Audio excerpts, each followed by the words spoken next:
ગુજરાત સાહિત્ય અકાદમી ગાંધીનગર અને જન કલ્યાણ સેવા ટ્રસ્ટ રાજપીપળા નર્મદા સાહિત્ય સંગમના સંયુક્ત ઉપક્રમે સ્વામિનારાયણ વિદ્યાલય રાજપીપળા ખાતે વિશ્વ માતૃભાષા દિવસની ગૌરવભેર ઉજવણી કરવામાં આવી।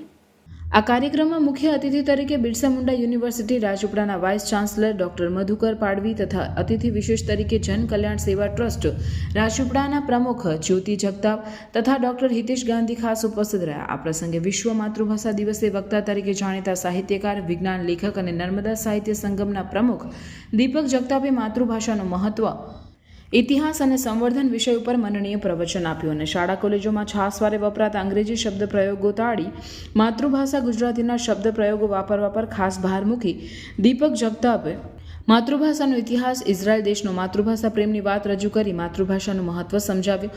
જ્યારે બીજા વક્તા તરીકે બિરસા મુંડા યુનિવર્સિટી રાજપીપળાના પ્રાધ્યાપક ડોક્ટર ભરતકુમાર કે પરમારે માતૃભાષાનું ગૌરવ, ભાષા સજ્જતા, જતન અને ગુજરાત સરકારી ઇજનેરી અને મેડિકલ કોલેજમાં અભ્યાસક્રમ માતૃભાષામાં ગોઠવવાનું નક્કી કર્યું હોવાનું જણાવ્યું। જ્યારે મુખ્ય અતિથિ વિશેષ તરીકે બિરસા મુંડા યુનિવર્સિટી રાજપીપળાના વાઇસ ચાન્સલર ડોક્ટર મધુકર પાડવીએ માતૃભાષામાંની ભાષા છે એમ જણાવી માતૃભાષામાં માનવ જીવનના તમામ પાસાનો સમન્વય છે। વિચાર, લાગણી અને અભિવ્યક્તિ ઇંગ્લિશને ભાંડવાથી આપણી ભાષા જીવી નહીં જાય। આંતરરાષ્ટ્રીય માતૃભાષા દિવસને ઉજવવા માટેનો ઉદ્દેશ એ છે કે ભાષા અને સંસ્કૃતિની વિવિધતાને સન્માન મળે તથા બહુભાષાવાદને પ્રોત્સાહન મળે।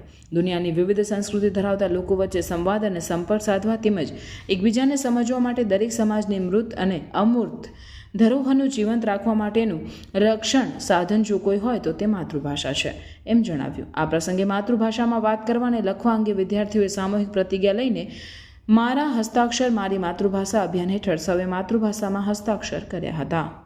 કે આ માતૃભાષા નાભિનાળની ભાષા છે। આજે આપણે 6.5 કરોડ ગુજરાતીઓ છે, પણ આખા વિશ્વમાં 7 કરોડ ગુજરાતીઓ ગુજરાતી ભાષા બોલીને પોતાની માતૃભાષાનો મહિમા કરી રહ્યો છે। અને આપણા ગુજરાતની રાજની ભાષા એટલે કે રાજભાષા પણ ગુજરાતી છે।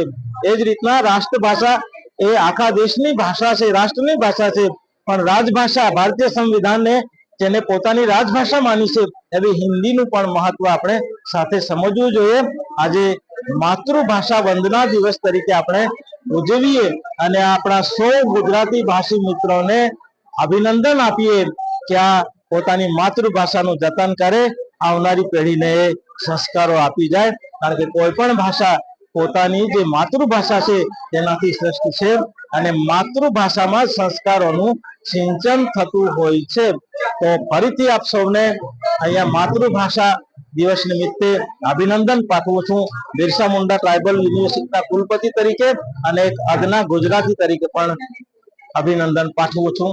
ધન્યવાદ દીપકભાઈ। દરેક લોકોના જનમાનસ સમક્ષ માતૃભાષાનું મહત્વ ઉજાગર કર્યું છે અને હકીકતમાં અમે લોકોએ એવી પ્રતિજ્ઞા પણ લીધી છે। વિદ્યાર્થીઓ સાથે એક શિક્ષક તરીકે કહું છું કે માતૃભાષાનો બને ત્યાં સુધી અમે રોજિંદા જીવનમાં ઉપયોગ કરીશું અને દરેક બાળક એક તો પુસ્તક વાંચે જ, અઠવાડિયામાં 15 દિવસમાં, મહિનામાં 1-2 પુસ્તકનું વાંચન કરે।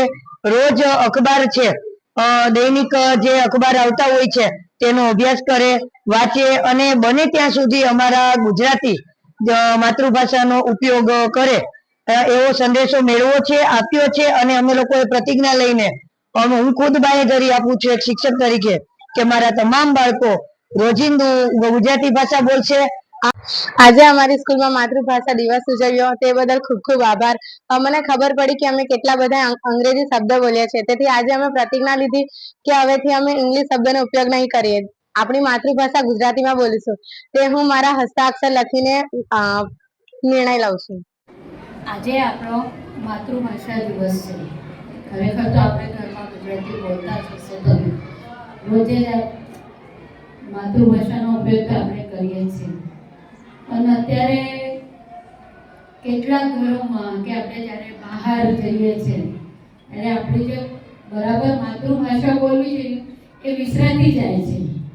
Good morning sir, good morning madam, આ તો અંગ્રેજી શબ્દ થયો, ગુજરાતી શબ્દ ક્યાં આવ્યો?